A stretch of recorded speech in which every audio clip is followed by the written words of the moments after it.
Hello, everyone. I'm James Milan, and I am here in the town manager's offices with our town manager, Adam Chapdelaine. As always, a pleasure to talk to you, Adam. Glad to be here. Thank you. Thanks for having us in today. We wanted to talk at this early stage where we're still in the fall, and a beautiful fall day it is today, at the beginning of the yearly budget cycle. And so just wanted to ask you to begin with, just give us a sense of, well, what's happening right now in terms of the budget cycle that, of course, will culminate with town meeting ratifying that budget in the spring. But what's happening now and likely to be going on in the next weeks and months? Absolutely, absolutely. So we're generally in what I would call the internal phase of budget process with some external facing components. So in the middle of October, I send out budget instructions to each department, basically saying you have the next, from October to the end of November to put together your operating budget requests for FY17, which would start July 1 next year, July 1, 2016. The school department does the same. Superintendent working with the school committee, they begin to build their budget. And that's all working towards a goal of the town manager submitting a budget to the Board of Selectmen and the Finance Committee on January 15th. That budget, on January 15th will encompass both the school budget and the town budget? So it encompasses all of the town budgets in detail, and it encompasses the school with their one number. Okay. And then the school department and the school committee come up with their detailed budget on their own and present to the Finance Committee and eventually town meeting later in the year. So that's sort of the internal part of the fall, where the departments, the town departments and the school department and my office are working on crunching all the numbers. The more external facing, but still somewhat more of an internal discussion, starts to take place at the Long Range Planning Committee and then eventually builds up to the Budget and Revenue Task Force, which is a larger and more widely publicized meeting. And what happens at Long Range Planning and then eventually at Budget and Revenue Task Force are the discussions and then ultimately the decisions about the guiding principles of our long-range financial planning. And the real impact in terms of budget development is decisions about what will we allow general education costs to grow by, what will we allow special education costs to grow by, how will we fund school enrollment growth, not the capital side and not how are we going to have adequate space, but rather if we're going to have 100 new students next year, what's the right number to give to the school department to be able to adequately educate those 100 new students. And then to the town budgets, how high or at what percentage are we going to allow town budgets to grow by? So the Long Range Planning Committee comes together. That's town staff, myself, the treasurer, the comptroller, the deputy town manager, though vacant now when filled. Those are the people around the table from town staff. The Board of Selectmen is represented, the school committee is represented, the Finance Committee is represented, and then the school department is represented via the superintendent and their CFO. And we talk about what are the needs of the town, what are the needs of the school, what ties in with the promises that were made to voters back in 2011 when the override was passed, and what's reasonable going forward. What we're looking at is a budget projection that shows the need to contemplate an override again in 2021. So to some that might not seem very close. To others it seems like that is very close and we need to begin to prepare. So that's the framework under which we're operating. And so the Long Range Planning Committee is working with a forecast that goes out about 5, 6, 7 years. Yeah, we're like at that. 6 years now. Yeah. And somewhere either in 2021 or that vicinity, there is a forecasted deficit such that an override may be necessary. Correct. Okay. With that idea in mind, the projected deficit, I know that the numbers that go into that progression from the black into the red, so to speak, are forecast at a particular percentage. I think it's 3% for some things, perhaps 2% for others. I'm sure.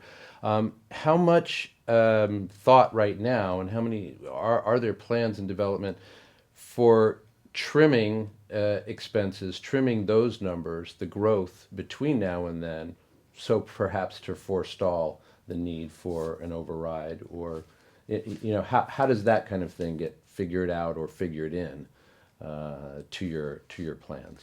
So that's really what's at the center of the Long Range Planning Committee discussions. So when the override was passed in 2011, the high-level agreements were general education could grow at 3.5%, special education could grow at 7% based on historical averages, and town budgets could grow at 3.5%. Those being sort of the discretionary spending. Health insurance, retirement, there were caps on those. They're less discretionary. If they are exceeded, we would need to consider taking money out of either the town or school operating budgets. Going forward, so FYs 12, 13, 14, 15, we kept those 3.5% and 7% caps, as I mentioned.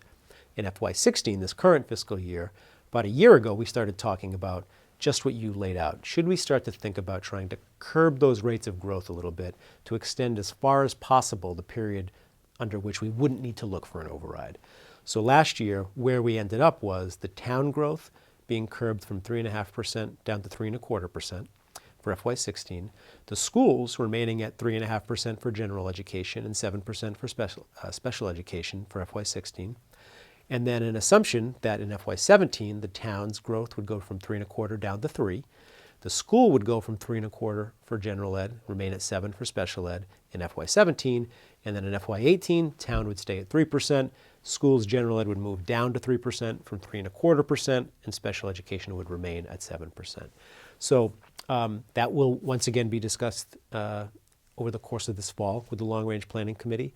But it definitely, that is how we're looking at how can we squeeze the life of the 2011 override as far as possible while maintaining the level of services that were promised in 2011. So that's the balance we look at. Right, that's the magic that needs to happen in a sense. I think everybody is aware that at least in public perception, the biggest budget items or biggest anticipated expenses coming up have to do with schools. And we've got the high school rebuild, which we hope to get approval from the MSBA on, I think. Is that right? Yeah, we should know in December whether or not the MSBA would be moving the high school forward or deferring, for another year or another time for us to apply. Mm-hmm. So I should clarify that the MSBA is the Massachusetts School Board Authority. School Building Authority. Sorry, yeah. School Building Authority. And they would contribute, assuming that they did approve, they would contribute some substantial amount of money to the rebuild, which in turn Yeah. affects our calculations for our own budget. Absolutely. So the Thompson School received just about 50%, a little over 50% reimbursement from the MSBA for construction. So we would presume something in that same range for a high school project. Okay. And the other big school-related issue in terms of, again, as I think people are aware, there's the question of the Minuteman Regional Vocational School and Arlington's place among the 16 communities that that school serves at this time. So can you just give us a thumbnail, a quick sketch on where things are at with Minuteman right now? Absolutely. So the Minuteman High School currently has just under 800 students, and there's 16 member communities, of which Arlington is one. The member communities send about half of those 800, so a little bit less than 400 come from the member communities. The remainder come from non-member communities, as far as Boston, Watertown, Waltham, Medford. So that's sort of the current mix. Minuteman wants to rebuild, and I think most agree that there is some significant need for renovation or rebuild of the Minuteman High School, and the MSBA has approved them for a 628 student rebuild. There's a lot of thought that that's too big because it's bigger than the current district members that are going, and state law doesn't allow or doesn't require non-member communities to pay capital costs. The superintendent of Minuteman has worked to create an agreement that a community would need to sign if they're not a member and wanted to send kids to Minuteman, that they would have to pay a capital cost, but it remains to be seen if any of those communities would still send students to Minuteman in that scenario. So even though half of their current enrollment comes from such communities, there's at least the possibility that when presented with having to foot the bill for their students, they might just opt. Well, some of those communities are actively working to try to provide the vocational opportunities in-house as opposed to having to go to Minuteman. There could clearly be a sort of a call your bluff scenario based on the fact that state law requires cities and towns to provide vocational educational opportunities to students. If you want to go to a carpentry program and your community doesn't offer one, you need to find a place to send that student. You might have to travel far, and the student would say no to traveling that far, but you have to be able to pay the tuition if the student wants to go there. So there's a little bit to play out there, but to wrap the thumbnail, 628 student school is going forward with the MSBA. We send 150 students this year. It goes, fluctuates year over year. So we make up what would be probably 20% of the current total population, but because we're 150 of the members, we would end up paying under the current regional agreement just about 38% of the debt service of a potential project, which we think is just outrageously unfair. So the town worked for quite a few years to try to revise the regional agreement, which requires unanimous consent amongst all 16 member communities. That has not occurred. We're still working to try to get a revised agreement passed so that we can try to get to yes. But that's sort of where we stand now. The only other piece is the superintendent of Minuteman is considering asking the school committee, not the Arlington School Committee, but the Minuteman School Committee, to put a ballot question. There's a special state law that would allow a district-wide ballot initiative to approve the project, which would circumvent town meeting. We don't like that very much. A number of communities don't like that very much. So, Why? well, we think it circumvents the local decision-making process. Town government is very participatory. Town meeting, especially in Arlington, is very well-informed, educated, up on the issues. And going right to the ballot, because town meeting might say no, we think sort of circumvents what is our tried and true democratic process. I see. So basically it would work fine as long as the ballot itself reflected the will of the majority in the same way as going to town meeting and having town meeting speak for Arlington would. Exactly. And what is the mechanism for how that ballot initiative would happen? I didn't realize or understand. In fact, it is the Minuteman School Committee that can initiate a ballot that would then take place among the 16, among voters in all 16 communities. Yes, is that right? That is right. That's an unusual situation. It is pretty unusual. I agree. So, is there any timeline for these things playing out? Is this when we consider whatever budget implications there might be for Arlington? What is the time frame in which things are happening? Minuteman has to gain approval for the expenditure by June 30th to satisfy the MSBA. So we should see all of this play out over the next 6 months.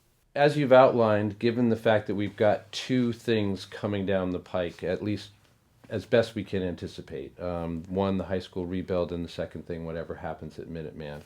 If, in fact, either through the existing process or through the ballot, the Minuteman rebuild is approved, and therefore there are going to be clear budgetary implications for Arlington. What happens if the timing for that dovetails with the MSBA approving the high school rebuild, and so we need to move forward with that? That sounds like a potential double whammy. So it absolutely could happen. I would presume that if Minuteman, either via a ballot initiative or via town meeting approval, went forward, so there would be a more lengthy, there'd still be some design process to go forward. So I would think construction costs would start to come back to us probably in that 2017, 2018 timeframe. And if we get approved by the MSBA, we'd be a little bit further for the Arlington High School, a little bit further out than Minuteman because we're not as far along in the process as they are. But we'd probably start seeing cost impacts in terms of debt service in FY18 and FY19. So they would start to align together. So town... Would that accelerate that whole, the need for an override, or... So we would, and I leave this more to the elected leadership in terms of deciding, when they would want to contemplate asking for tax increases. I would, provide information and data, but I don't want to ever claim to be the one to make the decision on what the right time or how much to ask for or what's appropriate in that regard. But what we've talked about at the Long Range Planning Committee is wanting to separate the override from any potential debt exclusion votes that would be related to either the Arlington High School project, the Minuteman project, or maybe even dealing with school enrollment growth. And there would be potentially a desire expressed by some to look at putting a high school project and the Minuteman project on the same ballot to see, if voters would approve excluding that debt from Proposition 2.5 to be able to pay the bills. In regards to whether or not there would be any ability to utilize the Arlington High School project to have less students go to Minuteman, our regional agreement would prohibit us from competing with Minuteman. So if there was a scenario where Minuteman was no longer a viable district, meaning their project didn't go forward, the building began to degrade, then we would want to look at being able to maybe move some programming back in-house, but I think it's premature to look at that at this point. Okay. We will leave that for another day. We have been talking about various things looking forward, and obviously that's the major challenge and what we're here mainly to talk about. But I know that there are some residents who are wondering and looking backwards about something, wondering about this question, and that is the Sims property. That was, decisions were made, and that was, dispositive decisions were made some time ago, and the Sims property is now in the form that it is going to be. How soon will we begin to see revenues coming to the town from that, as opposed to right now? I think we're paying debt off debt. Is that right? Yes, so the debt service from the Sims property lasts until fiscal year 2022. The total property taxes collected from the actual Arlington 360 housing development and then the Brightview Senior Living is just about $1 million. The debt service is just under $700,000 a year, so we are receiving about a $300,000 a year benefit. And then once that debt service is paid off in FY 2022, that tax amount inflated up till FY 2022 comes to be to the full benefit of the general fund to town operations. Okay, so that's a bit of good news. Good news, or yeah, anticipated absolutely. budgetary good news for around that same time, the beginning of the decade of the 20s or so. Correct. So a lot of everything that we're talking about always comes back to an essential question you and I have discussed before, and that we've talked about at length with various stakeholders on your Arlington Dollar, and that is where are revenues coming from in this town, and the fact that we are always up against the massive disproportion between residential tax base and commercial tax base. So just I'd like to ask you again just to bring us up to date on the latest thinking in terms of looking at alternative sources of income for the town so as to relieve or at least not continue to pile on the debt burden of homeowners. Yes, that's a great question. So the master plan, it made a lot of recommendations for implementation that would change zoning, update zoning, adjust certain regulations, provide incentives for more commercial development. So the Master Plan Implementation Committee, which was formed just a couple weeks ago, met for the first time last week. And the first thing that we're going to begin to look at is considering recommending zoning changes in the spring to town meeting to make more clear and more easy the development of mixed use on the commercial corridors. And that could allow for development that would put more commercial growth onto the tax rate, put more new growth in general onto the tax levy. And I would hesitate to say that it would alleviate the burden, but at least begin to hopefully share the burden and increase new growth, such that we're incrementally pushing out when we would need to look at an override further and further. But I hesitate to ever describe that as a panacea, just based on how dense we already are. I think there's a lot of little pieces that can come together towards a broader positive, but I don't think there's one panacea that fixes everything. Mm-hmm. Some people have noted that maybe there are still a few pockets of available space in town for commercial development, perhaps. I know Leahy property on Broadway and the area behind Gold's Gym up in Arlington Heights have been mentioned by certain Arlington residents. Are there plans, are we actively as a town looking at those kinds of possibilities as well? Yeah, it's an interesting one to get involved with someone's private property, especially someone's private property who is actively using it. I think the Leahy property is fully tenanted in East Arlington. So Sorry you know, about that, Mr. yeah, Chapdelaine. no. So it's a fair question. I actually think that property is actually owned by the Myrax, who own a great deal of commercial property in town. The Gold's Gym one is probably maybe a better example. I think some could point to it as being underutilized space. So that is definitely in the master plan's sights to be able to try to create zoning changes that would be able to incentivize developers to come and look at expanded commercial or industrial uses that wouldn't impact the neighborhood. So, as I mentioned at the outset, and just before we wrap up the conversation, we are at the beginning of the year's budget cycle, and just wondering between now and February, when everybody's budgets go to the Finance Committee for the final stages of review and approval, moving on to onto town meeting.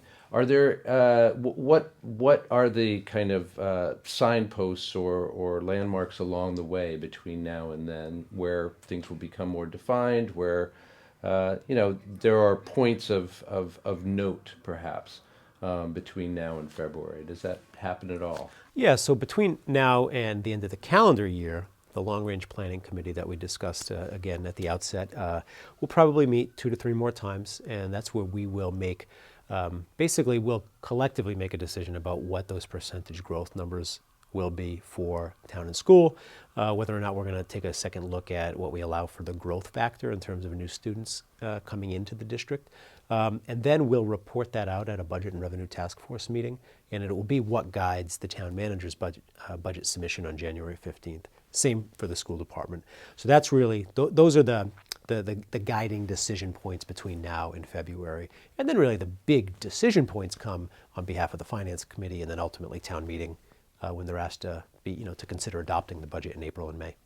So that kind of makes me wonder: is the long range planning committee is part of what you do there, winnowing out some of the work that needs to be done around figuring these things out, so as to be able to present to the finance committee something that they know has been vetted already, numbers that they know have been vetted in that way already, and therefore making their job a little easier in terms of assessing those numbers going forward? I think that's a fair description of it. And the only thing I would add to that is, we don't, in every community, you don't see town and school decision makers and stakeholders sitting around the table and having a frank and open discussion about how much money we have, how much we want to spend, and how long it's going to last. So we really front load the dialogue so that we go to town meeting. We might not all love what we're recommending, but we can live with what we're recommending. So we front load the discussion, front load the dialogue, so that hopefully we have, I hate to make it sound too rosy, but a harmonious, united front as we go to town meeting. Right. One other analogy might be that the sausage is being made right now and then gets presented. Yes, yeah, that's come fair. Town meeting time. But obviously, sausage making might be attractive or not so. But nonetheless, it's the hard work that needs to happen right now. I like that idea of front loading. So thanks very much for that. All right, I think that wraps up our time for today. Thanks for taking the time to talk to us. Oh, my pleasure. We always appreciate it. Yeah, thank We'll you. see you again soon. Absolutely. For your Arlington Dollar, Arlington Public News, and Arlington Community Media, I'm James Milan with Adam Chapdelaine, and thanks for joining us.